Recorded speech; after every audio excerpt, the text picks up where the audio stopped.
Oke,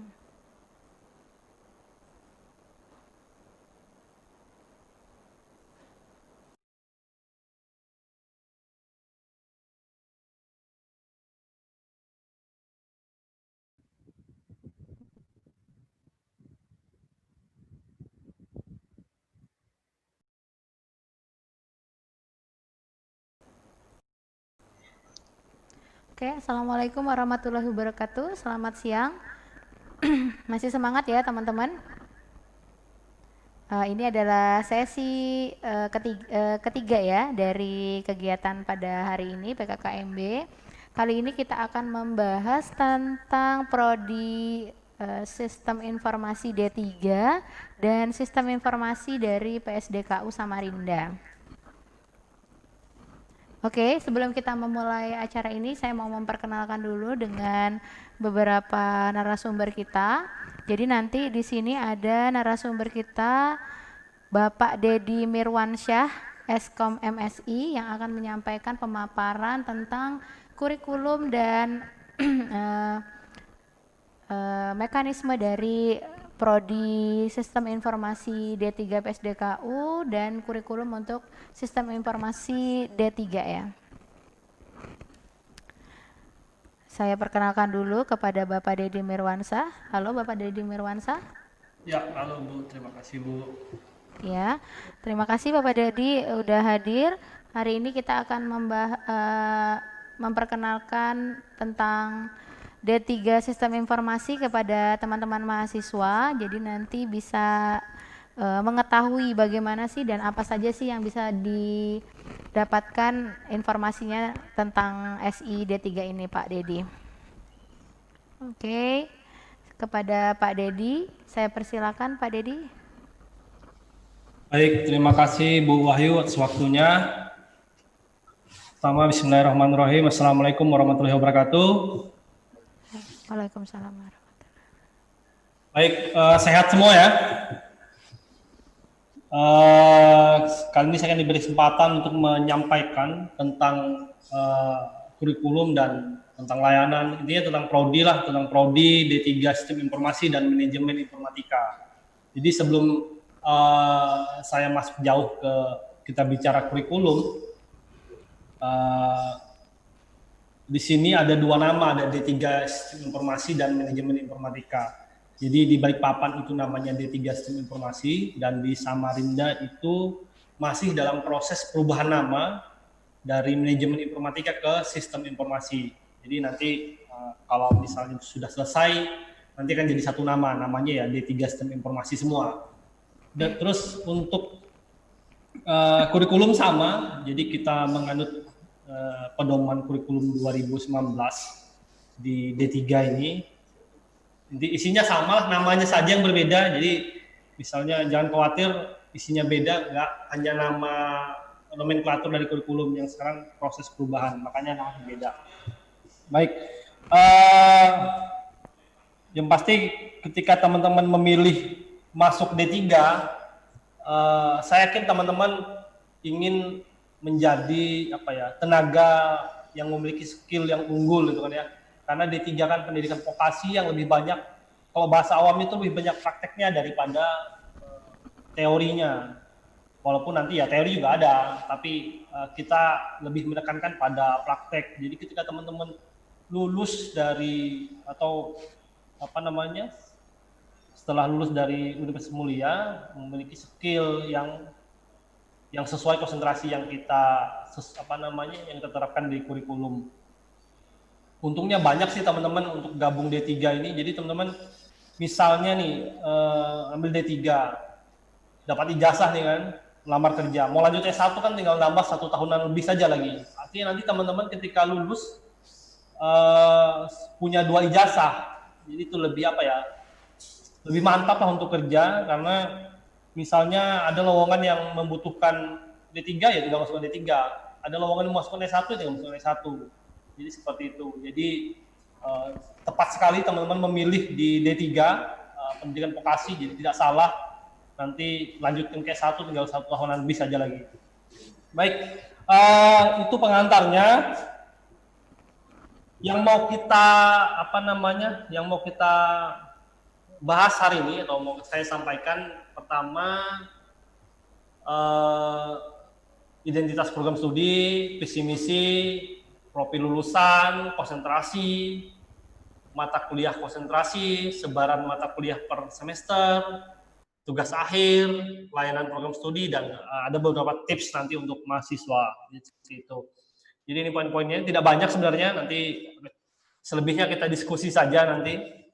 Baik, pertama identitas program studi. Nah, program studi D3 ini atau D3 Sistem Informasi dan Manajemen Informatika ini masuk dalam Fakultas Ilmu Komputer. Jenjangnya ya D3. Mudahan saya kan teman-teman tahu semua D3 itu apa ya, di diploma ya, diploma 3. Nanti lulusannya gelarnya AMD.Com. Nah, seperti itu. Jadi nanti kalau mau lanjut S1 tinggal gampang nih. Seperti itu. Oke, itu identitasnya. Kalau akreditasi, kalau yang SI Balikpapan B, MI Samarinda masih C. Nah, nanti akan biar B semua. Seperti itu. Visi misi. Misinya yaitu menjadi program studi yang unggul dalam penyelenggaraan pendidikan di bidang manajemen informasi dan seni digital. Bisa diterapkan ke situ untuk menghasilkan tenaga profesional yang memiliki integritas, kemampuan inovasi, dan berjiwa wirausaha di tingkat nasional pada tahun 2024. Jadi kita lebih menekankan pada manajemen informasi dan seni digital yang nantinya teman-teman berjiwa wirausaha sesuai tagline Universitas Mulia, yaitu Technopreneurship ya. Saya kan teman-teman udah baca itu. Misinya menyelenggarakan pendidikan vokasional di bidang manajemen informasi dan seni digital, melaksanakan penelitian yang inovatif dan berkelanjutan pada bidang keilmuan manajemen informasi dan seni digital. Selanjutnya, menyelenggarakan pengabdian masyarakat sebagai bentuk pengimplementasian karya inovatif. Jadi sampai ke teman-teman saja ya. Jadi nanti teman-teman tidak hanya kuliah di sini. Jadi kita harapkan atau kita tuntutlah untuk melakukan pengabdian masyarakat. Jadi ilmunya bisa diterapkan ke masyarakat. Karena itu salah satu poin kalau kita ingin menaikkan akreditasi di prodi kita. Nah, jadi akreditasi itu tidak hanya dari kampus, tapi dari teman-teman mahasiswa yang lebih aktif dalam berkegiatan. Salah satunya pengabdian masyarakat, itu poinnya tinggi. Selanjutnya, mengembangkan kompetensi dan menumbuh kembangkan jiwa kewirausahaan dan etika profesional. Ini pasti harapan kami, teman-teman nanti jangan jadi pencari kerja, tapi jadi pembuat pencipta lapangan kerja. Lulusannya pencipta lapangan kerja. Makanya kita lebih mengedepan pada kewirausahaan. Jangan nanti lulus, mau kerja di sini. Pasang target setinggi mungkin, yaitu saya ada pencipta lapangan kerja nantinya. Seperti itu ya. Apalagi udah punya skill kan. Oke, next. Nah, ini profil lulusannya. Jadi apa sih lulusan di D3? Ada banyak sebenarnya, nanti saya akan jabarkan di beberapa konsentrasi. Ini profil lulusan umum, yaitu bisnis informasi sistem manajemen, desain grafis muda, supervisor atau technopreneurship sesuai dengan visi misi kita tadi. Oke, next. Nah, saya akan mulai masuk ke konsentrasi di prodi D3 ini. Kita punya 2 konsentrasi, yaitu salah satunya adalah digital art. Nah, kenapa kita memiliki konsentrasi? Jadi gini, saya nggak tahu kalau di kampus lain mungkin ada konsentrasi, tapi ada yang nggak ada gitu. Beruntungnya teman-teman masuk di Universitas Mulia, terutama di prodi kita ini, jadi memiliki konsentrasi yang konkret. Jadi ketika teman-teman lulus, misalnya ditanya tuh di luar, saya lulusan Universitas Mulia di bidang komputer. Bidang apa? Bidang komputer kan banyak ya. Kita orang awam sana, kita misalnya jagonya ini, orang luar kan nggak tahu, taunya suruh baikin ini, suruh baikin itu kan. Nah, tapi ketika teman-teman lulus dari Universitas Mulia, teman-teman bisa dengan PD-nya nanti. Saya lulusan ini isinya Samarinda semua kan? Prodi Sistem Informasi dan Manajemen Informatika, bidang keahlian saya Digital Art and Design. Nah, itu lebih seperti itu nanti. Apa sih Digital Art ini? Yaitu sambil bisa dibaca ya. Konsentrasi ini berkaitan dengan pengembangan kemampuan seorang individu dalam merancang, membuat, mengembangkan dan menerapkan aplikasi dan atau konten berbasis multimedia dan platform antarmuka yang beragam. Multimedia merupakan representasi digital dalam berbagai format media seperti teks, gambar, grafis, suara, video, kombinasi antaranya. Nah, jadi seperti itu. Apalagi sekarang yang namanya konten kreator kan lagi naik daun nih. Penghasilan di situ juga besar banget. Nah, tidak salah teman-teman ambil D3 ini, misalnya nanti ambil konsentrasi digital art and design, ini adalah apa ya, dasar-dasar menjadi konten kreator. Jadi nanti diajarinya begitu. Sekarang kan banyak anak muda kan pengen kerjanya dari rumah, membuat video gitu kan ya, menghasilkan uang yang lebih, sambil kuliah kan, siapa sih nggak mau seperti itu kan? Nah, ini tepat sekali masuk di prodi ini. Terus prospek karirnya kemana sih? Prospek karirnya yaitu ya, jadi gini teman-teman, kurikulum kita itu udah standar, maksudnya standar KKNI dan SKNI. Jadi teman-teman ketika lulus tuh udah punya keahlian yang memang standar dunia kerja, jadi nggak usah ragu lagi. Prospek karirnya ya ahli desain grafis, multimedia spesialis, desain grafis muda, digital imaging, desainer multimedia, seperti itu. Karena ini D3, jadi masih muda, junior. Nanti kalau yang mau lebih expert lagi lanjut ke S1. Karena S1 juga ada nih konsentrasi ke arah multimedia. Jadi jangan khawatir teman-teman. Ambil skill sebanyak-banyaknya di apa namanya? Di prodi D3, nanti untuk keilmuannya teman-teman lanjut atau ahli jenjang ke S1. Itu bagus seperti itu. Oke, next. Nah, konsentrasi kedua yaitu bisnis informasi teknologi. Ini lebih ke, kita baca ya, konsentrasi ini berkaitan dengan pengembangan kemampuan seorang individu dalam membangun sistem informasi untuk keperluan bisnis dan mengimplementasikan di perusahaan. Memilih metode yang sesuai dari berbagai pilihan yang sudah maupun belum baku dengan menganalisa masalah yang dihadapi, serta mampu menunjukkan kinerja dengan mutu dan kualitas yang terukur. Nah, prospek karirnya kemana sih? Prospek karirnya pertama pengembangan website atau web, junior web programmer, business analyst, business service analyst, business development manager. Ini adalah apa namanya, bidang-bidang keahlian atau nanti posisi-posisi atau jabatan ketika teman-teman kerja. Oh, kan enak tuh. Kamu ngelamar apa? Oh, saya ngelamarnya business analyst. Kalian saya di bidang ini, kan gitu. Gitu. Kalau mau masuk perusahaan-perusahaan besar kan seperti itu. Oke, next. Oke, itu tadi dua konsentrasi, penjabaran dua konsentrasi yang ada di prodi D3. Sekarang belajar apa aja sih di konsentrasi itu gitu. Jadi ada beberapa mata kuliah. Jadi teman-teman, ada namanya mata kuliah wajib universitas, mungkin sudah dijabarkan di fakultas tadi. Ada wajib program studi, ada mata kuliah konsentrasi. Nah, konsentrasi inilah yang teman-teman pilih nanti saat masuk semester 2 atau 3, saya lupa. Semester 2 kalau nggak salah, itu udah mulai menentukan mau konsentrasi mana yang mau ditekankan atau ditekunin. Jadi nggak usah banyak-banyak, jangan juga ngambil semua, pilih salah satu saja.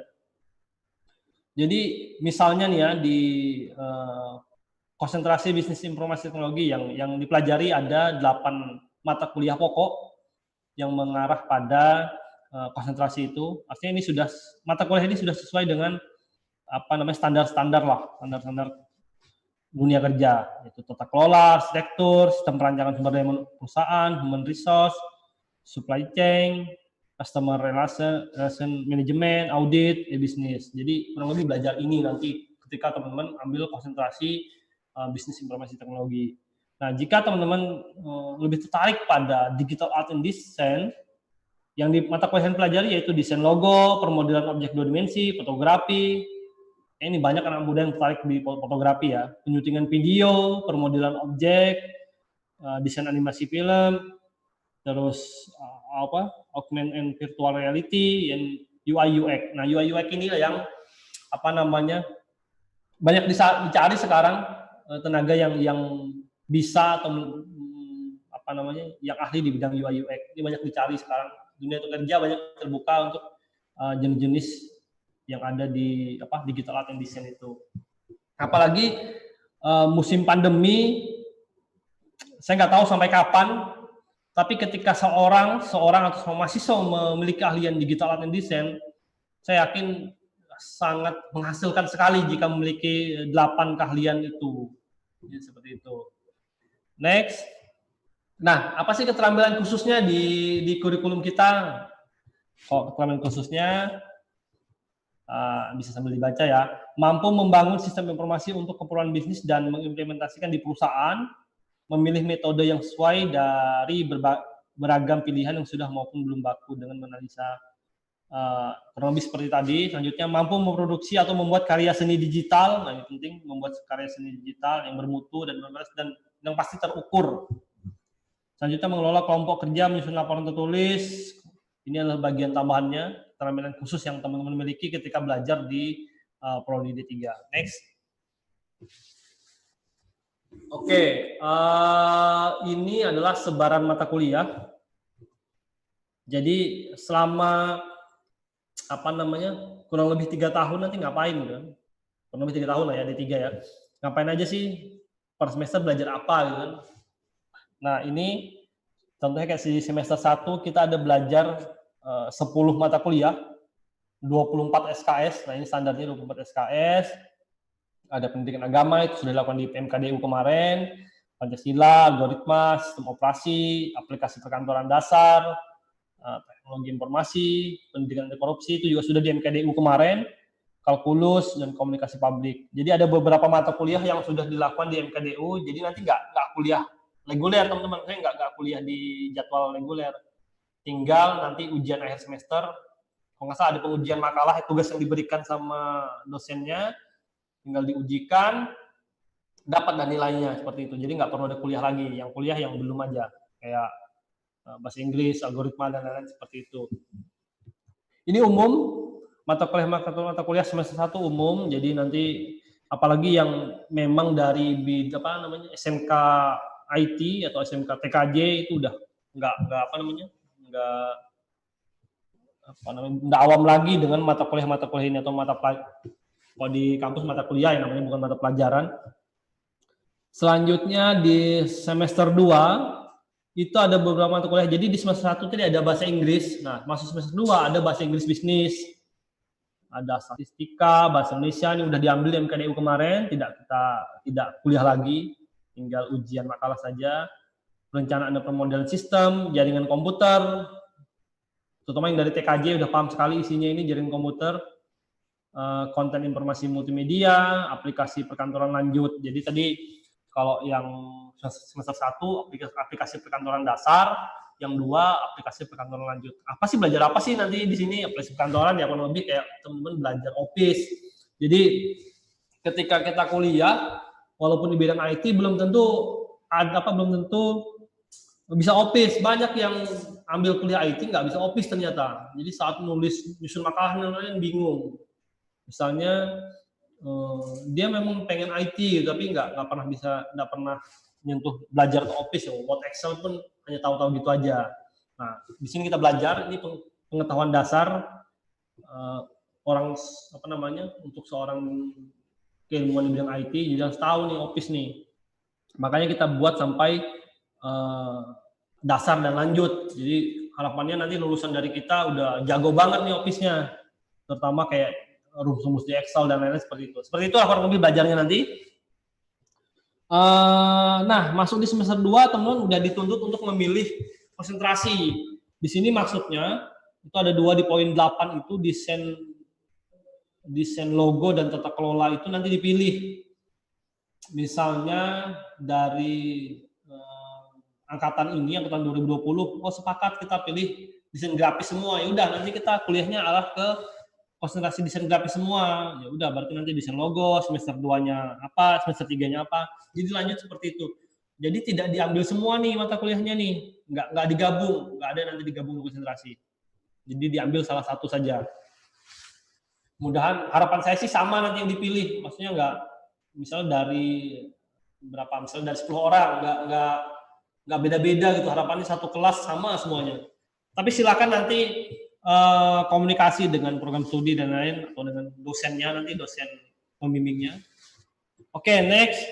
Semester 3 Ada pendidikan kewarganegaraan, itu juga sudah belajar di MKDU, kewirausahaan berbasis teknologi, manajemen fungsi bisnis, pemrograman web, sistem basis data. Nah, selanjutnya adalah mata kuliah konsentrasi. Selanjutnya ada semester 4 metode penelitian, metodologi penelitian, manajemen proyek, pemrograman berorientasi objek, dan etika profesi. Jadi etika profesi ini lebih fokus nanti di bidang IT. Jadi teman-teman kurang lebih belajar tentang hukum-hukum cyber misalnya, atau UU ITE, kurang lebih seperti itu nanti yang dipelajari. Bukan etika profesi yang umum, tapi lebih ke di bidang IT. Misalnya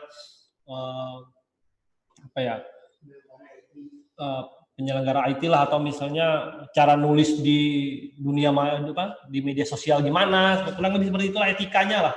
Jadi tidak sembarangan, macam hoax itu, berita-berita seperti itu nanti kita belajar seperti itu. Selanjutnya ada beberapa mata kuliah konsentrasi yang nanti bisa dibaca. Jadi nanti kalau misalnya Pak kita butuh dong sebaran mata kuliah ini buat gambaran saja buat belajar, boleh nanti datang ke prodi, minta dikopikan atau nanti di-share apa yang butuh. Selanjutnya masuk di semester 5. Nah, semester 5 teman-teman sudah dituntut untuk KKP, kuliah kerja praktek. Ini ngapain sih? Ini magang, ya teman-teman, kurang lebih ya 1 bulanan magang di dunia usaha.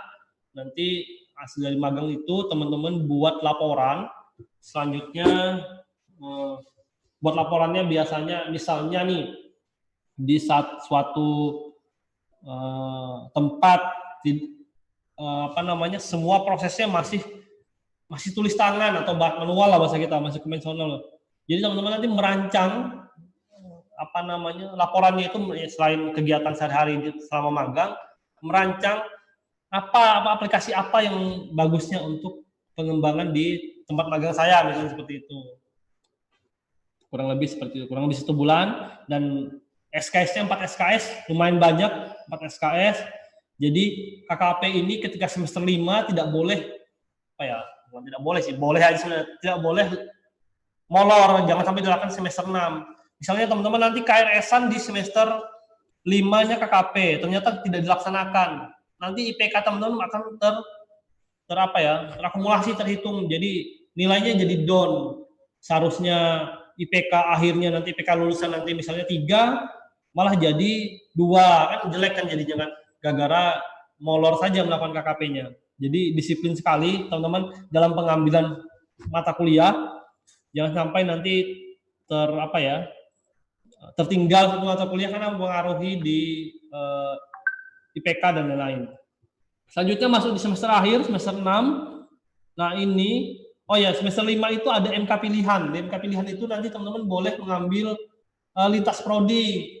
Mata kuliah pilihannya ada nanti disediakan, nanti akan ditawarkan oleh program studi, mata kuliah apa aja yang bisa diambil di MK pilihan. Misalnya pengen ngambil di D3 manajemen atau D3 apa misalnya, di lingkup UM, itu boleh. Misalnya pengen fokus di akuntansi misalnya, bisa juga seperti itu. Selanjutnya semester 6. Semester 6 itu ada TA atau tugas akhir. Nah, tugas akhir nih kalau di D3 namanya tugas akhir, kalau di S1 itu skripsi. Misalnya, saya yakin ketika kita di SMK, SMA itu kata-kata skripsi itu udah nggak awam lagi, udah biasa nanti kuliah skripsian gitu. Nah, kalau di D3 itu tugas akhir namanya. Sama saja sebenarnya, kurang lebih sama saja. Nanti ya format penulisannya saja yang agak beda sedikit, lebih dititik beratkan kemana itu. Selanjutnya ada MK pilihan juga.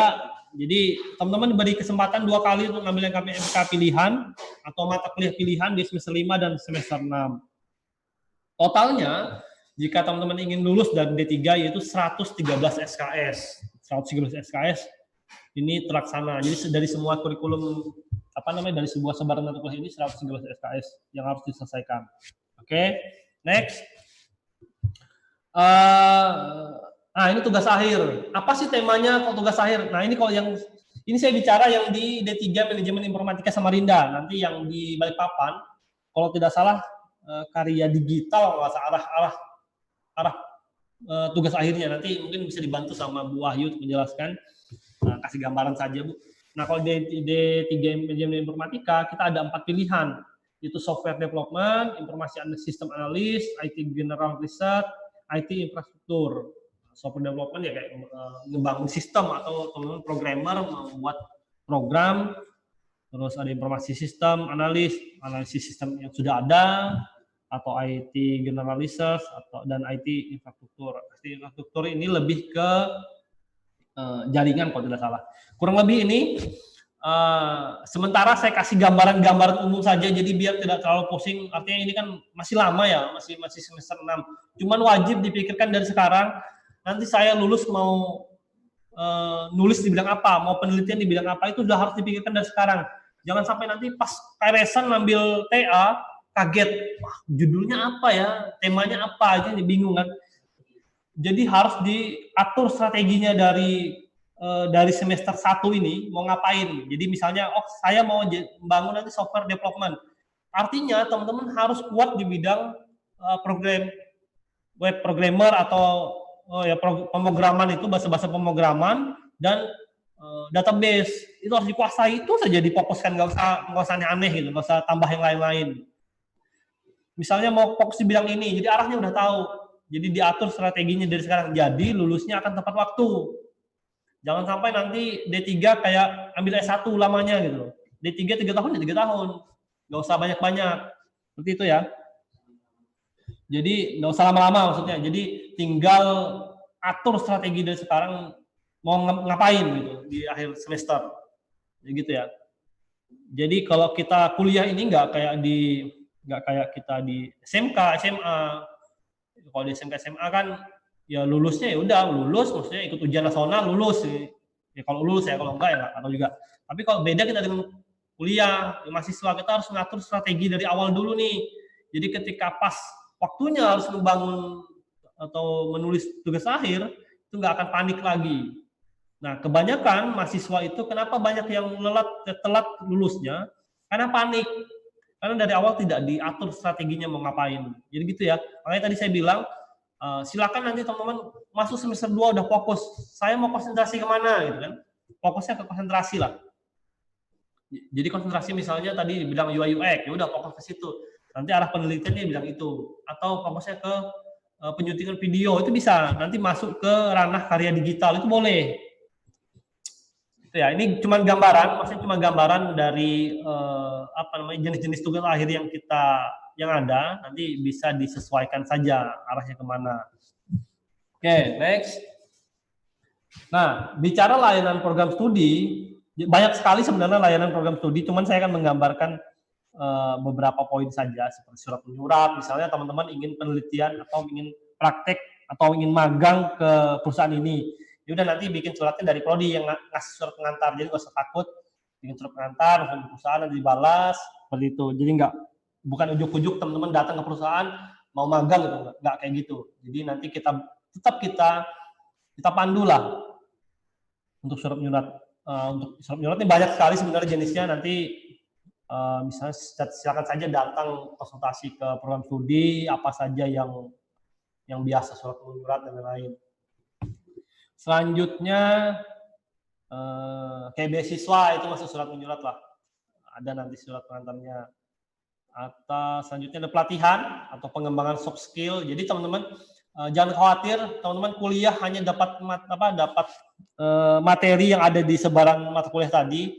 Kita akan tetap melakukan pelatihan-pelatihan yang mendukung skill atau soft skill teman-teman ketika lulus. Jadi nanti ketika teman-teman lulus punya ijazah, nanti punya juga namanya sertifikat pendamping ijazah. Jadi teman-teman udah punya sertifikat kalian nih di bidang apa misalnya di bidang digital tadi, ya udah kita ambil fokus ke bidang digital, misalnya khusus di bidang konten kreator itu pelatihannya. Nanti kita datangkan pemateri memang konten kreator, jadi udah punya kalian dasar atau kalian yang bagus lah untuk di ini. Selanjutnya bimbing konseling. Nah, jadi silakan teman-teman jika ada bingung mau menentukan Pak saya ini gini-gini mau cuti dan lain-lain, tapi saya mau kuliah, dan itu bisa nanti kita diskusi di program studi, kita akan bantu. Jadi tidak kita lepas gitu saja.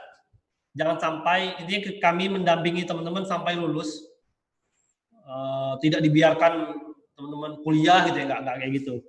Selanjutnya nanti, di bimbing konseling ini nanti ada namanya pembimbing akademik. Apa sih pembimbing akademik? Nanti saya jabarkan pembimbing akademik. Saya nggak tahu nih udah dapat pembimbing akademik semua atau belum. Nanti akan diinfokan. Sudah dapat belum ya kira-kira ya? Belum ada ya? Mudah-mudahan sudah ada. Oke. Apa sih nanti fungsi dari pembimbing akademik, nanti saya jabarkan ceritanya. Selanjutnya ada beasiswa. Nanti dari program studi kita tetap mengusahakan teman-teman dapat beasiswa. Jadi beasiswa apapun kita pasti infokan. Jadi tinggal mau ngurus atau enggaknya saja lagi, karena beasiswa banyak sekali. Tidak hanya Pak saya nggak pintar nih, gimana nih nggak mau beasiswa? Nggak apa-apa. Jadi beasiswa tuh ada yang yang akademik dan non akademik. Misalnya Pak saya ini atlet, udah ikut lomba nasional di mana-mana, itu bisa kita ajukan beasiswa dan lain-lain. Jadi peluang banyak teman-teman. Intinya aktif. Jangan sampai nanti kuliah pulang saja. Selanjutnya ada apalagi ya, selain beasiswa, lomba-lomba. Nah, jadi kegiatan-kegiatan program studi atau kegiatan-kegiatan luar kampus lebih proaktif lagi ikut lomba-lomba, karena lomba-lomba di bidang kemahasiswaan itu banyak dan menghasilkan sesuatu yang menarik lah. Jadi selain teman-teman dapat pengalaman, dapat dana, misalnya menang lomba, udah dapat dana tuh biasanya. Gampang saja lomba-lomba di kemahasiswaan itu gampang, nggak ribet atau nggak bikin capek lah, tinggal mau ngerjain itu udah bisa ikut lomba. Pastinya tidak sendirian, tidak ini bentuk satu kelompok mahasiswa saja, tidak. Setiap lomba pasti kita dampingi dengan dosen-dosen pendamping, jadi jangan khawatir, tinggal aktif saja lagi. Oke, ini layanan akademik, layanan program studi, banyak masih. Nanti yang Balikpapan saya minta tolong Bu Wahyu untuk menjelaskan gimana layanan program studi ada di sana. Teman-teman Samarinda, kita di sini tinggal datang ke karena gedung Samarinda nggak sebesar Balikpapan, maksudnya tinggal datang udah tinggal lihat tulisan di pintu di mana nih prodi ini, tinggal datang saja lagi, nggak usah ribet gitu. Oke. Next, ini dosen PA, dosen pembimbing akademik. Apaan sih? Jadi ini dosen yang tunjuk dan diserahkan tugas membimbing sekelompok mahasiswa yang bertujuan untuk membantu mahasiswa merancang, melaksanakan dan menyelesaikan studinya seefisien mungkin sesuai dengan kondisi dan potensi individual mahasiswa. Nah, ini saya bilang nanti teman-teman di awal semester udah dapat tuh namanya dosen pembimbing akademik. Nanti dosen ini akan membantu ya merancang, melaksanakan. Makanya saya bilang dari sekarang udah dipikirkan nanti tugas akhirnya mau apa. Nah, nanti dosen inilah yang bantu merancang. Misalnya, saya nggak punya ide sama sekali Pak, gitu. Gimana nih? Tapi saya minat ke sini. Nanti kan dibantu nih sama Bapak atau Ibu dosen pembimbing akademiknya. Jadi dosen PA itu perannya ya bagian narasumber, pembimbing, penasehat, motivator, dan model. Jadi intinya kalau kita di sekolah dulu namanya apa ya? Wali kelas lah. Wali kelas atau guru BP lah, itu boleh kita cerita apapun di sini. BK, guru BK. Jadi tidak hanya tentang mata kuliah, tentang kehidupan kita di luar kampus juga boleh kita nih ngobrol ke dosen PA, nggak ada masalah. Tinggal janjian aja, misalnya nongkrong di mana, nggak mesti di kampus. Gitu. Jadi jangan khawatir, selama satu semester bukan hanya kuliah belajar gitu saja, pasti didampingin sampai selesai. Oke ya, untuk kurikulum dan layanan program studi kurang lebih itu nanti kita diskusi saja, tanya jawab. Nah, saya ada beberapa tips untuk mahasiswa karena ini mahasiswa baru semua. Nah, beberapa tips. Mulailah kegiatan pembelajaran di bangku kuliah atau nanti online dengan semangat dan minat yang tinggi. Itu harus tuh ya. Terimalah apapun keputusan yang telah dibuat seperti prodi yang diambil. Jangan ada kata salah jurusan nanti atau salah prodi, dengan penuh tanggung jawab dan kesadaran akan konsekuensi yang harus mereka hadapi. Jadi gini teman-teman, sebesar apapun masalah di mahasiswa, sebesar apapun masalah di perguruan tinggi, ketika teman-teman belajar kuliah, tidak apa namanya, masih kecil lah dibanding teman-teman lulus kuliah nanti udah kerja, itu beda nanti. Jadi kalau kami bilang itu kalau masih kuliah itu belum masuk dunia nyata, jadi masih belajar aja, punya masalah itu biasa, bisa diselesaikan. Selanjutnya, tetapkan standar nilai yang akan diraih dan usaha-usaha untuk mencapainya. Jadi memang udah punya target nih. Saya satu semester pengen A semua atau B semua. Itu udah pasang target. Jangan nanti kuliah bawa buku selembar, datang kampus, catat. Saya yakin nilainya nggak akan B atau A itu. Jadi pastikan memang apa yang disampaikan oleh dosennya dicatat, minta materinya, jadi dibaca ulang seperti itu. Itu ya, itu pesan lah. Konsisten dengan rencana belajar yang telah disusun, mengikuti aktivitas pembelajaran dengan serius dan tanggung jawabnya. Konsisten, misalnya sudah ngobrol nih sama dosen pembimbing akademiknya, saya pengen lulus tepat berapa, misalnya 3 tahun atau 3 tahun kurang misalnya. Jadi konsisten dengan apa yang mau dicapai. Tadi saya bilang, saya mau TA-nya bidangnya software development. Ya udah, berarti harus kuat di bidang programmernya sama database-nya. Itu aja dikuatin di belajar. Gitu ya. X. Kuatkan aspek psikis atau apa namanya, mentalnya lah. Jangan lemah mental, dimarahin dosen sedikit, langsung pulang, nggak mau kuliah lagi. Jangan kayak gitu. Udah namanya udah mahasiswa itu artinya lebih hebat dari siswa. Jadi mental sama psikisnya harus lebih kuat. Fisiknya juga harus dijaga, rajin-rajin olahraga. Nah, kalau di kampus kita kan banyak tuh fasilitas olahraga, kayak ada bulu tangkis, apalagi ya, poli, banyak ya. Jadi silakan ikuti nanti di kegiatan-kegiatan di kampus, gratis. Jadi teman-teman ikut, dengan bawa raket, misalnya bulu tangkis gratis, kalau di luar kan bayar tuh berapa per bulannya. Jadi lebih banyak jangan hanya kuliah pulang nanti stres. Jadi kuliah, pulang, ikut kegiatan kampus, pasti jadi mahasiswa yang luar biasa nanti. Selanjutnya mengikuti kajian-kajian agama, jika ada di kampus ikutin, nambah pengetahuan, sama nambah penyegaran buat jiwa-jiwa yang lemah. Gitu. Jadi harus semangat ya teman-teman, kuliah ke sini itu kan syukur biaya sendiri. Kalau biaya orang tua kan bayangin tuh, orang tua kerja pagi, siang, buat teman-teman kuliah. Jadi harus lebih semangat, kuatkan juga jiwa kuliahnya, harus lulus tepat waktu dan lain-lain. Jadi komunikasi yang lancar dengan keluarga itu pasti, tetap komunikasi. Karena kami beberapa kali menemukan mahasiswa itu, orang tuanya itu datang ke kampus, Pak, kabarnya sih ini gimana? Orang tuanya ini nanya ke kita gitu. Pastikan komunikasi yang lancar dengan orang tua, bilang, cerita gitu kan. Karena kebanyakan mahasiswa itu, misalnya nggak ada di luar kota tuh ya, yang di luar kota dia kuliah ngekos nih di kota, misalnya di mana ngekos,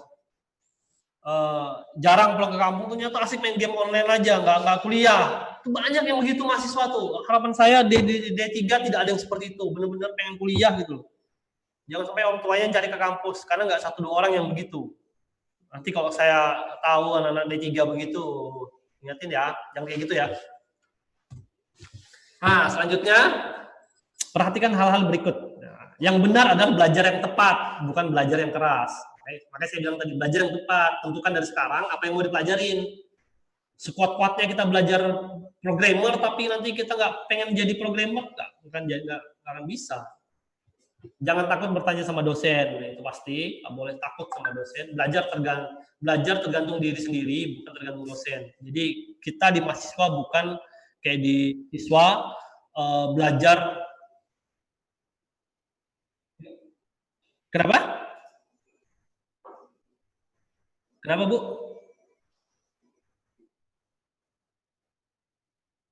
Oh ya, oke, sip. Saya lanjut ya.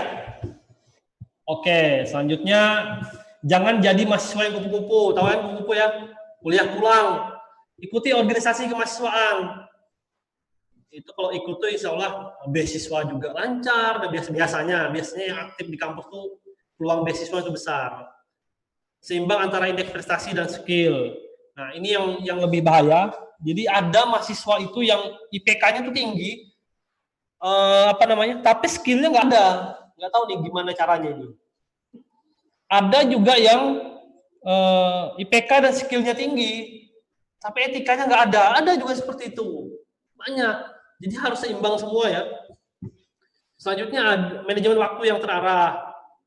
Jangan pernah mengatakan salah jurusan, itu sering terjadi tuh. Apalagi masuk di bidang komputer. Kan di bidang IT ini kan banyak sekali belajar matematika, kalkulus, aljabar, model-model gitu ya. Kan banyak yang nggak suka matematika, oh salah jurusan kayaknya nih. Jangan sampai terucap itu. Kalau itu terucap pasti nanti akan nggak benar sudah kuliahnya tuh. Oke, selanjutnya ciptakan 2 pilihan atau lebih. Jadi seorang mahasiswa tuh harus punya pilihan yang plan A, plan B. Jangan hanya satu, oh nggak tahu, itu aja, nggak bagus. Oke, next, terakhir, ini yang penting, ketika ngikutin mata kuliah, pahami kontrak perkuliahan. Nah, jadi teman-teman nanti ketika pertama kali kuliah dengan dosennya pasti dikasih kontrak perkuliahan.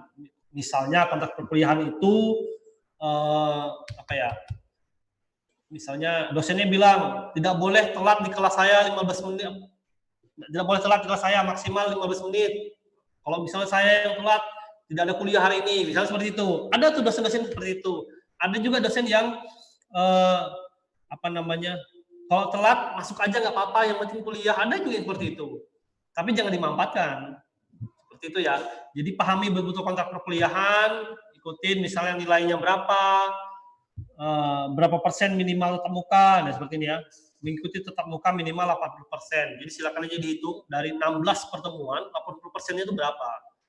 16 pertemuan itu masuk UAS dan UTS. Silakan saja dihitung nanti 80%-nya berapa.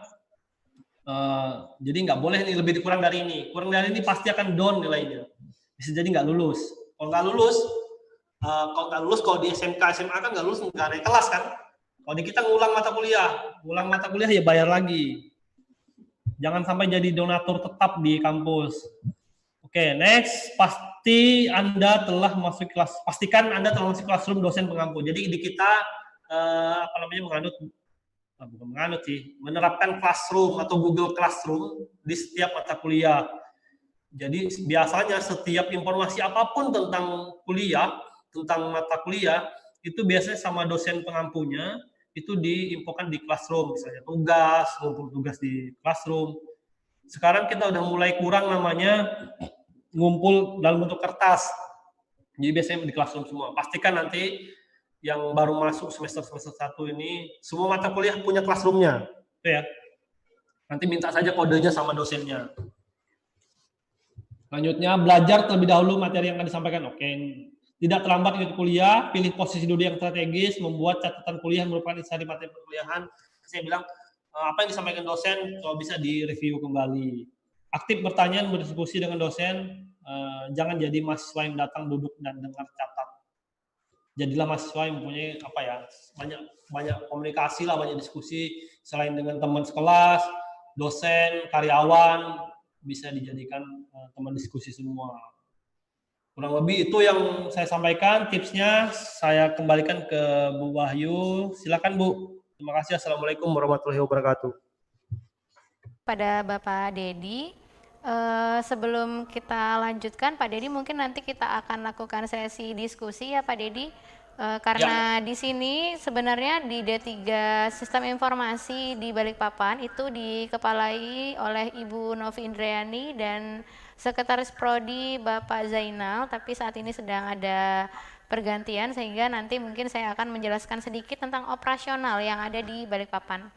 Nah, mungkin teman-teman sekarang bingung ya, seperti apa sih operasional yang dilakukan oleh Prodi apabila kita langsung berhadapan dengan prodinya, jadi tidak online. Ada beberapa posisi online yang bisa kalian lihat di website masing-masing, website Prodi. Teman-teman bisa masuk ke website Prodi masing-masing yang di-share oleh prodinya. Nah, di situ nanti teman-teman akan melihat apa saja informasi yang disampaikan oleh prodi ya. Nah, untuk mengenai beberapa hal tentang tugas akhir ya tadi ya Pak ya yang disampaikan dan konsentrasi ya Pak Dedi ya.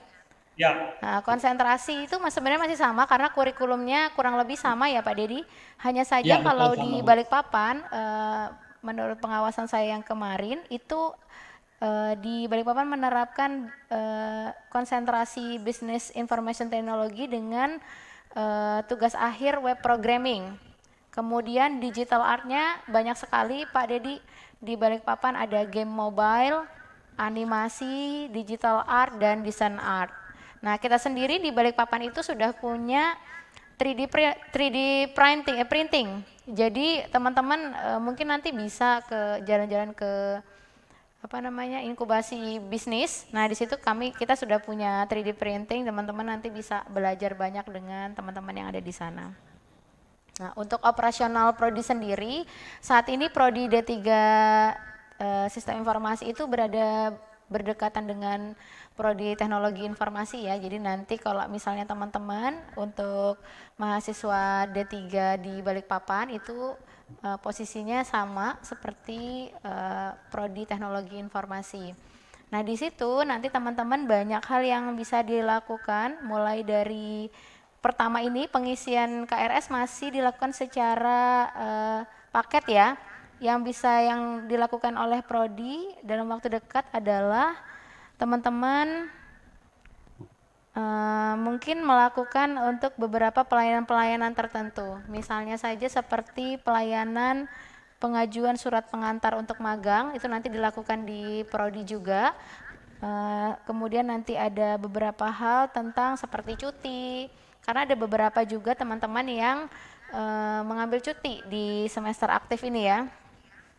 Nah, itu teman-teman bisa langsung komunikasikan dengan prodi di tempat masing-masing. Ada di PSDKU dengan Pak Dedi dan di Balikpapan mungkin nanti bisa dengan staf prodinya.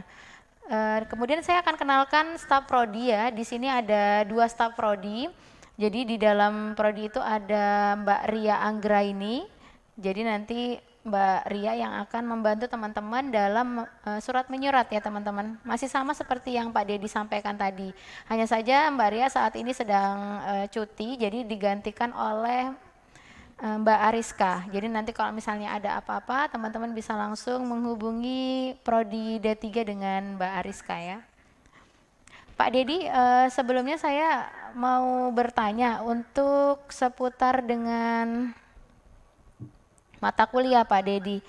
Tadi belum jelas sekali kalau sebaran mata kuliah ini khusus untuk Business Information Technology Pak Dedi. Kira-kira apa sih yang dihasilkan oleh teman-teman PSDKU berkaitan dengan Business Information Technology? Oh, oke. Ya, jadi jika tertarik dengan konsentrasi bisnis informasi teknologi, tadi saya sudah menggambarkan tentang prospek karirnya, coba tolong. Nah, ini ada beberapa. Jadi misalnya teman-teman lulus dari bisnis informasi teknologi ini nanti akan jadi ya kayak pengembang web pertama, junior web programmer, business analyst, business service analyst, business development manager. Jadi lebih ke membangun sistem informasi, lebih membangun sistem informasi untuk sumber daya perusahaan. Seperti itu, konsennya ke situ. Gitu, Bu. Iya, jadi memang ya Pak ya, selama ini D3 itu kan dikenal teman-teman hanya membahas tentang digital art saja. Karena kemarin sempat di Balikpapan untuk tugas akhirnya kan lebih ke arah karya ilmiah ya Pak ya.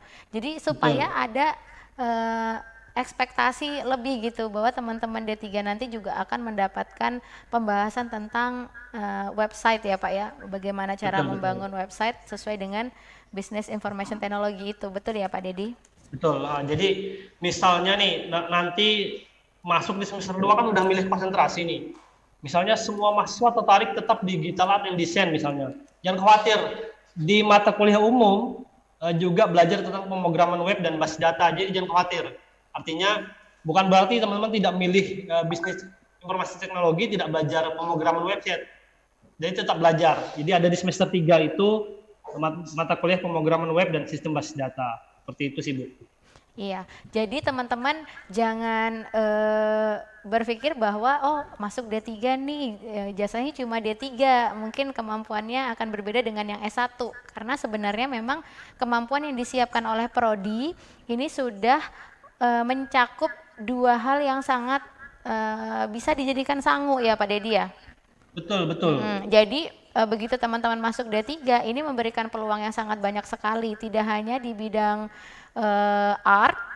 Jadi kata Pak Dedi tadi itu kan sempat disampaikan bahwa nanti teman-teman bisa membuat desain-desain sendiri yang nanti diimplementasikan ke digital gitu. Tapi juga ada bagaimana cara merancang bangun sebuah website, terus membuat e-commerce mungkin seperti itu ya Pak Dedi ya.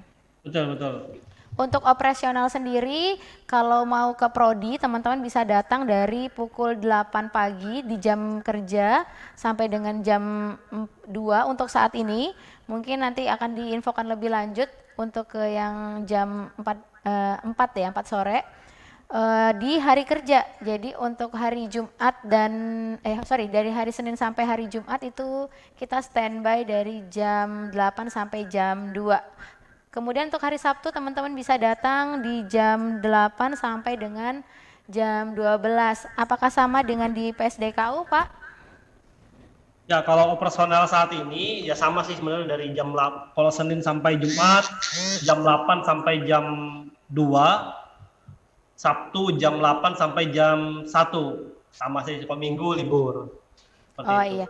Staf yang bisa ditemui, Pak?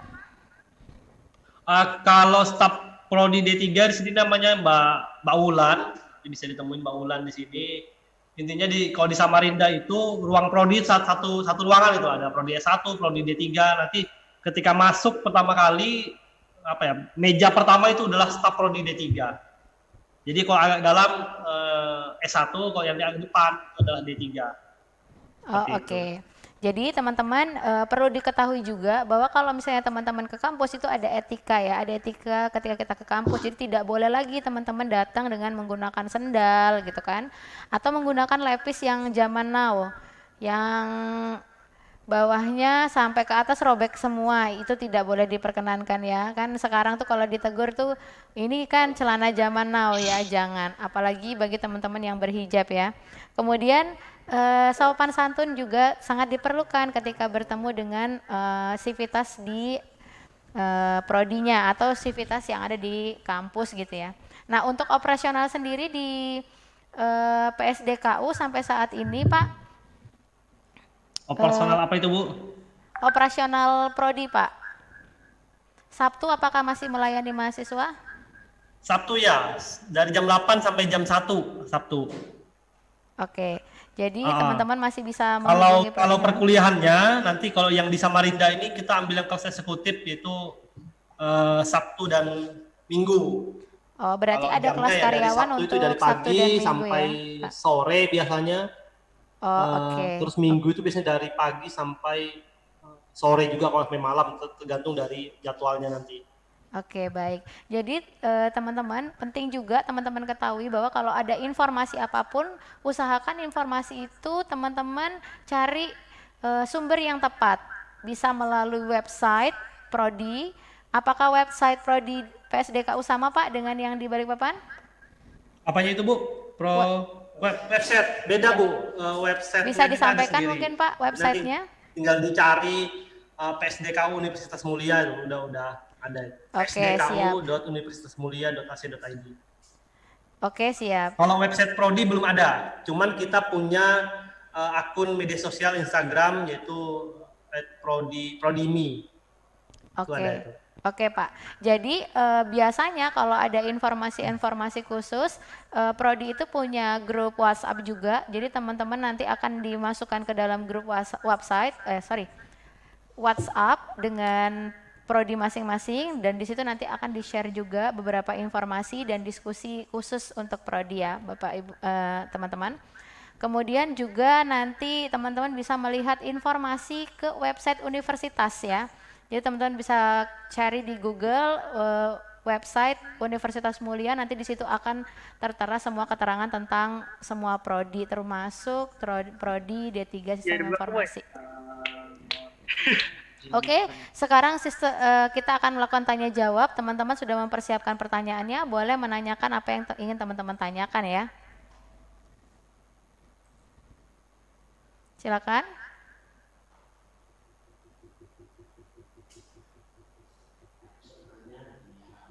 Ada yang ingin ditanyakan teman-teman? Mungkin masih pada galau ya Pak ya. Soalnya kebanyakan teman-teman D3 ini ada beberapa faktor sih memilih D3 Pak Dedi. Mungkin juga faktor pekerjaan, kemudian yang pertama memang waktu studinya itu lebih cepat daripada S1 Pak Dedi. Mungkin ada kelebihan nggak yang bisa disampaikan Pak Dedi kalau kita masuk D3 dengan S1 gitu? Iya, sebenarnya tadi udah saya sampaikan juga. Jadi teman-teman, memang rata-rata yang masuk D3 ini adalah pekerja biasanya. Dan rata-rata ambil kelas eksekutif. Saya nggak tahu di Balikpapan ambil kelas reguler atau eksekutif, saya kurang tahu nanti. Hanya ada kelas reguler saja Pak. Kalau untuk D3. Eksekutif itu kan Sabtu Minggu ya, artinya Senin sampai Jumat tuh teman-teman bisa kerja gitu kan ya. Terus Sabtu Minggunya bisa sambil kuliah. Apalagi sekarang kuliahnya juga nggak tatap muka gitu loh, online juga, jadi nggak terlalu ribet atau nggak terlalu capek. Apa sih kelebihannya? Jadi masuk D3 itu lebihnya banyak sebenarnya. Kalau kita betul-betul dalamin, kebanyakan orang bilang D3 itu tanggung, bagusnya masuk S1.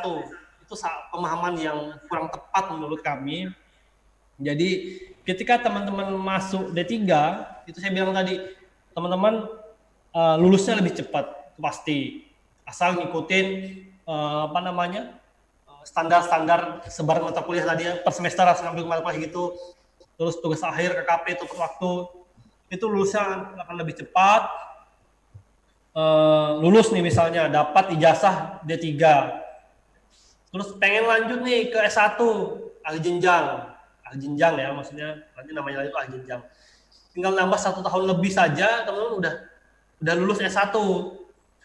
Nah, akhirnya teman-teman memiliki 2 ijazah nanti, ijazah D3 dan ijazah S1. Nah, di D3 teman-teman kan banyak prakteknya nih, namanya vokasi ya. Skillnya saya yakin nanti akan lebih lah dari teman-teman yang S1. Karena lebih banyak praktikum ya Pak ya. Secara teoritis tinggal lanjut di jenjang. Jadi udah punya 2 ijazah, skillnya lebih banyak, pengetahuan teorinya juga baik nanti seperti itu. Dan misalnya yang belum punya kerjaan nih, ambil D3, udah lulus, penting dapat ijazah nanti D3, ngelamar kerja sambil kuliah, ambil S1, selesai dah. Artinya banyak sekali sebenarnya kelebihan masuk D3 gitu. Artinya double ijazah jika lanjut, atau mau tetap di D3 saja. Apalagi kalau kita perhatikan, nah kalau ada yang mau jadi PNS, kalau kita perhatikan lowongan CPNS itu banyak dicari D3 teman-teman, terutama D3 Sistem Informasi dan D3 Manajemen Informatika. Karena sekarang kan pemerintah lebih pengen ASN-nya itu adalah orang-orang skill, bukan orang-orang teori. Karena teman-teman tahu sendiri kalau PNS itu kan kebanyakan orang-orang teori.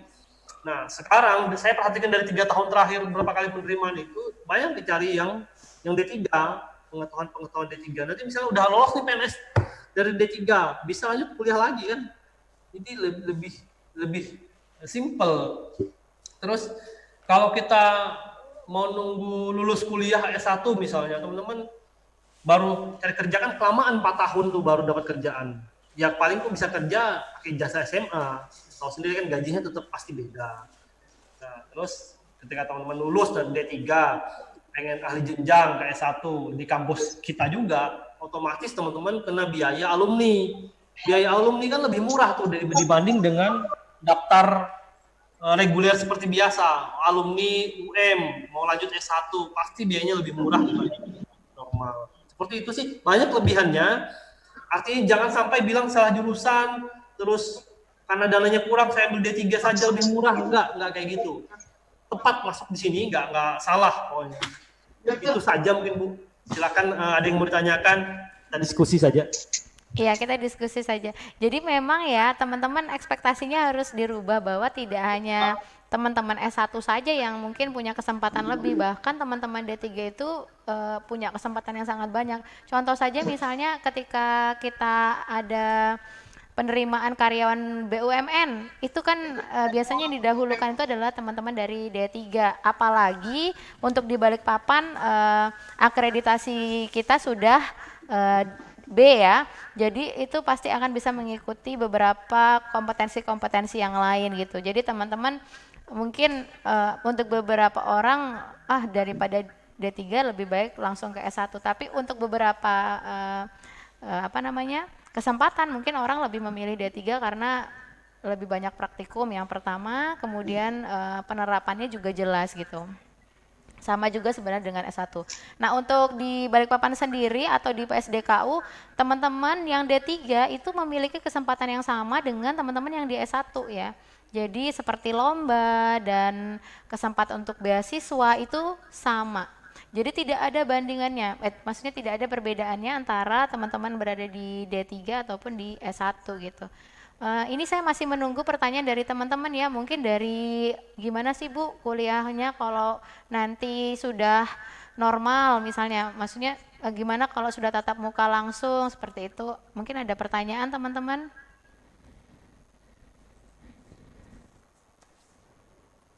Di chat saja kalau nggak Ya mau silakan ngomong. di chat. Boleh.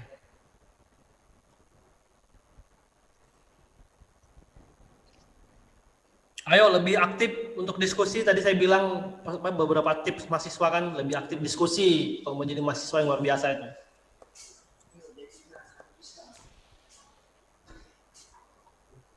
Oh itu ada pertanyaan Pak. Pak itu yang D3 Digital Art dan Desain, ntar kita belajar apa? Oh iya Pak, mungkin bisa dibantu Pak? Ya, ini nggak nyimak nih kayak ini. Ini dari Mas operator bisa munculkan nggak? Belajar apa gitu kan? ya, Nanti saya tunjukkan. jadi memang Pak, mungkin harus dijelaskan per detail Pak. 8 yang 8. Naik lagi. Oke. Oke, bisa ditampilkan slide-nya. Ya. Nah, ini digital art belajar apa sih? Ini adalah mata kuliah konsentrasi, teman-teman. Jadi kita teman-teman memilih konsentrasi digital art and design. Itu ada 8 mata kuliah pokok yang kita pelajarin. Yaitu desain logo. Logo ini mungkin kalau kalau kita lihat sepintas mungkin sepele ya, bikin gambar gitu, tapi ini luar biasa teman-teman. Jadi tahu kan logo-logo logo-logo misalnya kemasan makanan dan lain itu, kita kan itu ada tempatnya. Jadi teman-teman itu ada tempatnya untuk kita berkompetisi agar bisa dikontrak satu perusahaan, misalnya logo Indomie misalnya, desain bungkus Indomie misalnya, itu ada kompetisinya teman-teman. Kalau di Balikpapan itu nanti boleh diskusi dengan Pak Asnawi, Kabiro Media itu. Nah, Pak Wi itu gitu, kerjaannya kayak gitu dulu. Jadi teman-teman bisa dapat royalti itu, misalnya berapa tahun itu desain teman-teman dipakai, logo teman-teman dipakai. Itu juga tuh dapat royaltinya besar sekali. Nah, kalau yang Pak Asnawi itu beliau sudah sampai ke luar negeri, jadi nanti diskusi saja dengan Pak Asnawi. Kurang lebih gitu. Kita desain logo itu nggak sepele. Luar biasa hasilnya kalau kita gelutin. Ada tempatnya teman-teman, ada websitenya untuk kita misalnya ajukan semacam proposal logo Indomie misalnya tahun ini, rasa ini kita ngusulkan. Jadi kalau misalnya kita dipakai, akan dikontrak tuh sampai kapan royaltinya. Tuh, terusnya ada pemodelan objek 2 dimensi. Ketika saya berbicara 2 dimensi, 3 dimensi, pasti gambaran udah ketangkap. Ngapain tuh? Ya macam gambar-gambar bergerak ya. Ada yang gambar hanya kelihatan dari samping, bisa dilihat dari samping, belakang, depan, atas. Kita belajar seperti itu nanti. Terus fotografi. Nah, fotografi ini kalau teman-teman belajar atau kursus di luar itu besar sekali biayanya. Dan harus punya kamera gitu kan ya. Ya wajib lah kalau mau ngerti fotografi harus punya kamera ya. Tapi kan fotografi ini nanti kita belajar tidak hanya gimana cara memoto yang baik gitu, tapi harus ngambil pencahayaan dan lain, itu belajar kurang lebih seperti itu nanti. Terus penyuntingan video atau editing video. Nah, inilah saya bilang tadi, ketika teman-teman ingin jadi seorang konten kreator, editing atau penyuntingan video ini sangat bermanfaat. Kalaupun misalnya teman-teman tidak jadi konten kreator, udah jadi tim editornya saja itu udah luar biasa penghasilannya. Jadi sambil kuliah jadi editor video atau jadi konten kreator, kuliah nggak usah dibayari orang tua lagi teman-teman. Bisa ngebayari temannya pun kayak sampai kalau berhasil gitu kan ya. Selanjutnya ada desain animasi film. Ya, ini kayak kita belajar tentang bikin apa ya, animasi film-film pendek seperti itu. Terus ada augmented virtual dan reality, ada user interface dan user experience design. Jadi inilah beberapa mata kuliah yang ada di Digital Art and Design. Ya, ini juga ada ya. beberapa yang sudah terbukti nih Pak Dedi. Jadi kemarin itu teman-teman dari D3 ada sekitar 48 mahasiswa itu telah lulus TA dengan apa namanya karya-karya. Jadi nanti teman-teman bisa lihat ya di websitenya UM juga. Jadi kemarin ada pameran untuk karya hasil mahasiswa D3. Mereka membuat banyak sekali digital art sama desain art juga. Mereka bikin game mobile itu sangat bagus. Jadi yang teman-teman sering main game itu teman-teman sudah mulai membuat itu. Jadi seperti game edukasi juga ada yang untuk game anak-anak dan yang lain-lain. Jadi teman-teman bisa membangun game itu sendiri teman-teman. Kemudian ada juga animasi. Nah yang dijelaskan sama Pak Dedi tadi memang benar, teman-teman di sini juga sudah membuat animasi, mulai dari animasi film dan lain sebagainya. Teman-teman juga bisa searching di Google, cari karya ilmiah dari karya animasi dari mahasiswa UM ya, jadi bisa kelihatan di situ. Kemudian membuat rancang bangun bentuk kampus itu juga ada. Nah kemarin baru saja kita beli 3D printing itu nanti bisa melakukan pencetakan secara 3 dimensi. Teman-teman bisa belajar tekniknya seperti apa. Ternyata mengambil foto itu tidak sembarang mengambil foto, tapi ada beberapa teknik-teknik yang khusus dalam proses pengambilan gambar. Nah itu teman-teman harus sekolah untuk mendapatkan ilmunya. Dan kita udah mempersiapkan ya Pak Dedi ya, untuk beberapa pengajar-pengajar yang memang kompeten di bidang itu gitu. Jadi sebenarnya kalau lulus dari D3 teman-teman nggak harus kerja dengan perusahaan, kerja dengan harus jadi PNS, enggak juga, tapi teman-teman bisa buka usaha sendiri. Dan teman-teman kalian di D3 itu juga ada yang punya usaha percetakan. Jadi sebagian besar teman-teman yang punya usaha percetakan tuh mereka membangun secara per kelompok. Ya ilmunya dari mana? Dari beberapa materi-materi yang ada di digital art ini. Ada yang membuat kaos, ada yang banyak sekali ya Pak Dedi ya. Kalau di Balikpapan itu ada mahasiswa yang memang punya percetakan Pak. Dan beberapa teman-teman yang membuat percetakan kecil-kecilan. Jadi yang satunya mahasiswanya itu bikin web program.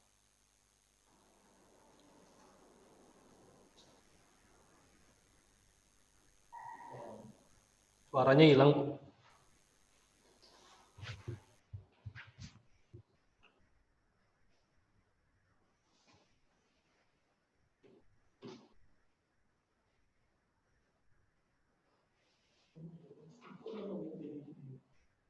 Suaranya hilang, Bu.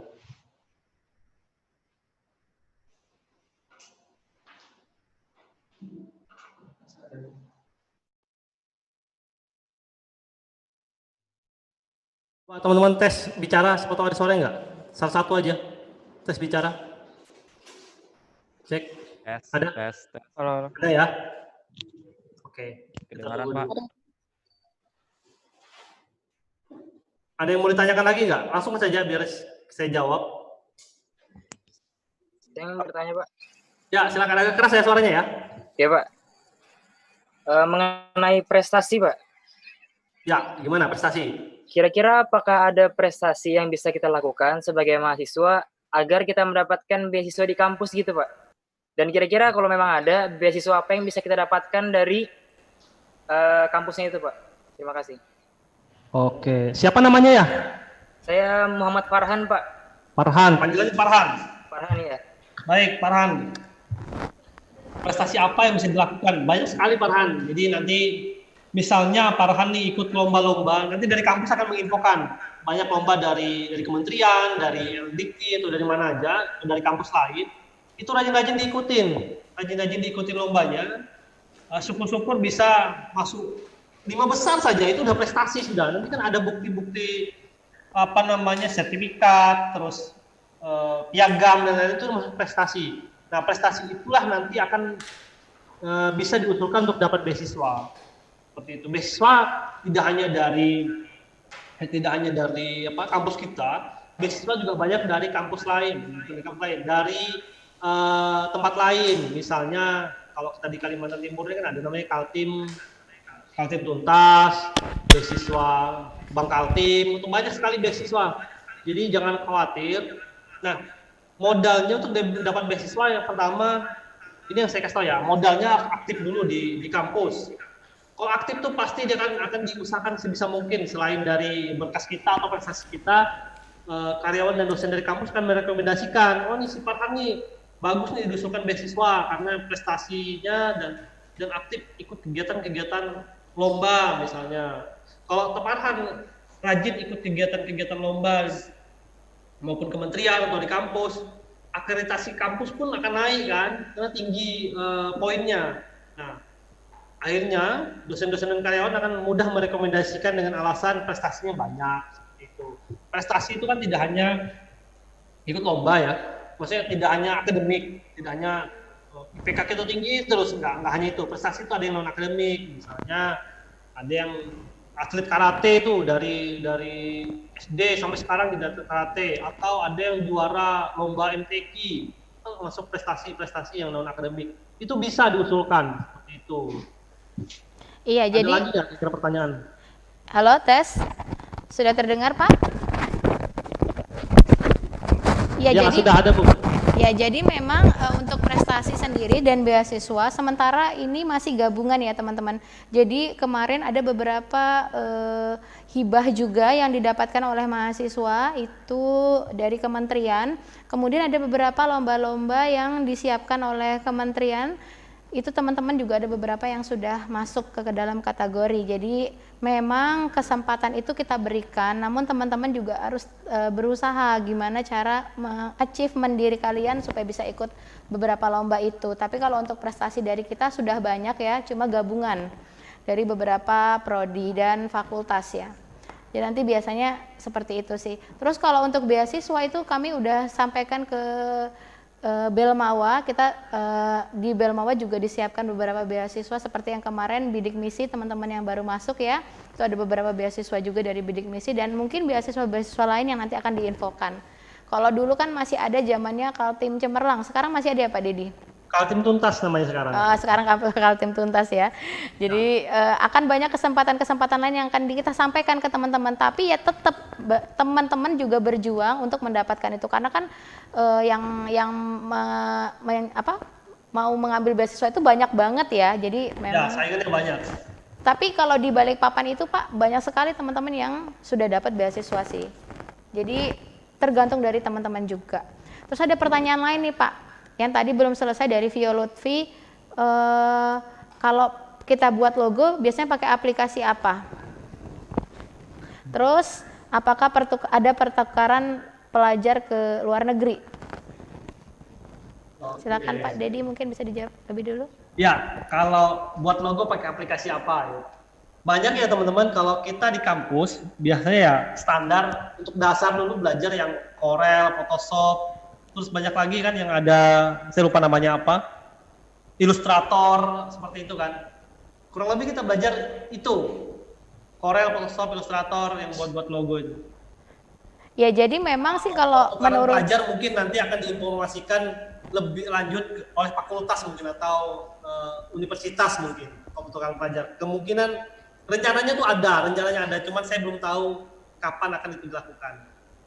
Oke, mungkin teman-teman kalau dari pertanyaan ini saya lebih ke arah teman-teman menanyakan tools apa yang digunakan ya. Tapi sebenarnya yang dipelajari adalah skillnya teman-teman. Jadi kalau kita bikin gambar itu skillnya itu memiliki teknik-teknik tertentu. Kalau tools pakai apapun bisa, mau pakai Photoshop, pakai Corel, itu semua hanya tools. Tapi kalau skill itu dari yang diajarkan oleh dosen-dosen kepada teman-teman. Kalau di Balikpapan itu Pak, kami memang menekankan kepada teknik gitu Pak Dedi. Kalau tools masih sementara sama dengan PSDKU, itu masih pakai tools yang sama. Terus kalau pertukaran pelajar Pak, ke luar negeri Pak? Ya, jadi tadi saya bilang rencana itu ada, cuman kalau di prodi belum bisa jawab itu, artinya belum bisa jawab secara pasti. Kalau rencana ada, mungkin nanti bisa dijawab oleh fakultas atau universitas kapan akan dilaksanakan. Tapi wacana ada. Oh iya, oke Pak Dedi. Satu lagi pertanyaan terakhir ini Pak Dedi. Pak, saya mau, Assalamualaikum, Waalaikumsalam dari Mbak Fitriani. Saya mau bertanya, tadi Bapak bilang D3 lebih banyak praktek. Kira-kira prakteknya itu berada di semester berapa? Silakan Pak Dedi. Ya, ntar saya lihat sebar mata kuliah dulu ya. Jadi mulai semester 2 tuh udah mulai praktek. Mulai semester 2 tuh kita lihat sebaran mata kuliah. Jadi kita bisa lihat di sebaran mata kuliah ya Pak Dedi ya? Ya, itu yang saya sampaikan depan itu. Jadi mulai semester 2 seperti di jaringan komputer, terus aplikasi perkantoran lanjut itu pun praktek, bukan hanya teori itu. Desain logo atau tata kelola enggak, desain logo itu praktek. Jadi mulai semester 2 tuh udah mulai praktek. Jadi prakteknya itu nanti macam-macam, ada yang di lab, ada yang di apa namanya? di lapangan, fotografi kan di lapangan kan, atau di kelas, misalnya bawa laptop kita belajar sambil di kelas sambil praktek, macam-macam bentuk prakteknya nanti. Artinya tidak tentu hanya di lab aja seperti itu. Oke, untuk persebaran mata kuliah ini kita nanti bisa share di grup prodi masing-masing ya kali Pak ya. Nanti teman-teman bisa boleh, lihat silakan. sesuai dengan kurikulumnya. Biar bisa ngerancang ke depannya mau ngapain gitu. Iya, sesuai dengan kurikulum Pak ya. Nanti di situ ada yang untuk khusus praktikum sama yang cuma teori ya Pak ya. Nanti bisa Ya, betul. dilihat. Ada sudah dijabarkan.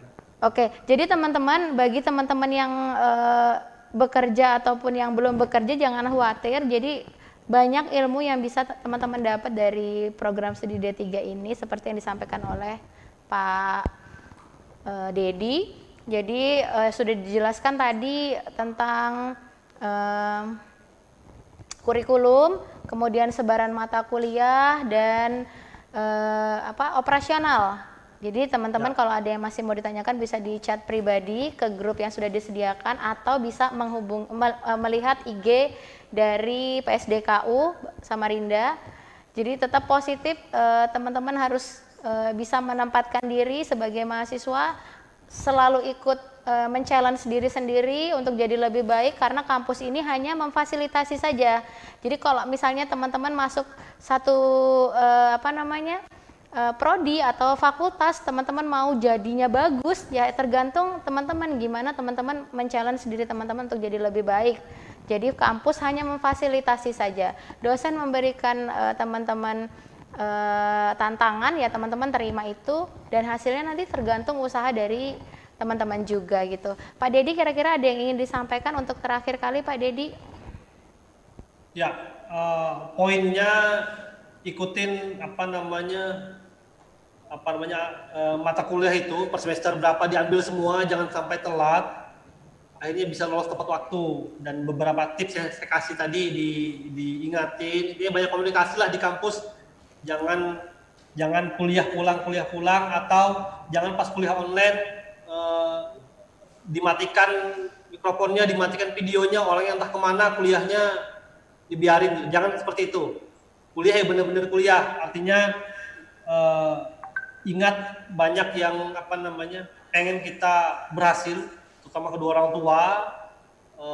Kalau sudah punya istrinya dan anaknya, banyak yang pengen kita berhasil, dan jangan sampai terabaikan hal-hal seperti itu. Mungkin itu saja Bu, terima kasih. Ya, jadi memang motivasi itu sangat penting.